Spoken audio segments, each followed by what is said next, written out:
എംപ്ലോയിക്ക് വേണ്ടത് എന്ത്, എംപ്ലോയർ എംപ്ലോയിയിൽ നിന്ന് എന്ത് പ്രതീക്ഷിക്കുന്നു, ഈ കാര്യങ്ങളെ ഉൾക്കൊണ്ട് ഞങ്ങൾക്കൊരു 13 മൊഡ്യൂൾസ് ഉണ്ട്. അതിൽ ഒന്നാമത്തെ മൊഡ്യൂൾ റിക്രൂട്ട്മെന്റ് ആണ്. അതായത് തെറ്റായാൽ കമ്പനിക്ക് ലോസാണ്. തീർച്ചയായിട്ടും. ഇക്ലിബ്രിയത്തിലാണെങ്കിൽ കമ്പനി പ്രോഫിറ്റിലാണ്. അതായത് റൈറ്റ് സ്റ്റാഫിനെ സെലക്ട് ചെയ്യാന്നുള്ളത്. റൈറ്റ് സ്റ്റാഫിനെ സെലക്ട് ചെയ്യാം. അത് ഞങ്ങൾ പറയുന്നത് സ്കിൽ ആൻഡ് വിൽ. സ്കില്ലും വേണം, ബില്ലും വേണം. ഇപ്പുറത്ത് എംപ്ലോയി എന്ന് നോക്കുമ്പോൾ എംപ്ലോയി കാണുന്നത് എംപ്ലോയറുടെ ബ്രാൻഡാണ്.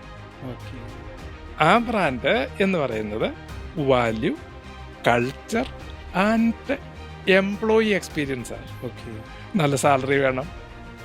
അതുപോലെ തന്നെ ഈ കമ്പനിയുടെ പ്രവർത്തനം മുന്നോട്ടാണ് പോകുന്നത്. എനിക്ക് 45 വയസ്സ് കഴിഞ്ഞാലും പുറത്തേക്ക് പോകേണ്ട സാധ്യത വരില്ല എന്ന് അയാൾ ഉറപ്പുവരുത്തുന്നത്, എംപ്ലോയി ഉറപ്പുവരുത്തുന്നത് ഈ കമ്പനിയുടെ, അതായത് ആ ഇൻഡസ്ട്രിയിൽ 100 റാങ്ക് എടുക്കുകയാണെങ്കിൽ 90-ലോ 89-ലോ നിൽക്കുന്നതിന് പകരം അവർ 1 മുതൽ 10 വരെ ആണെങ്കിൽ മാനേജ്മെന്റിന്റെ എഫിഷ്യൻസി ആണല്ലോ കാണിക്കുന്നത്.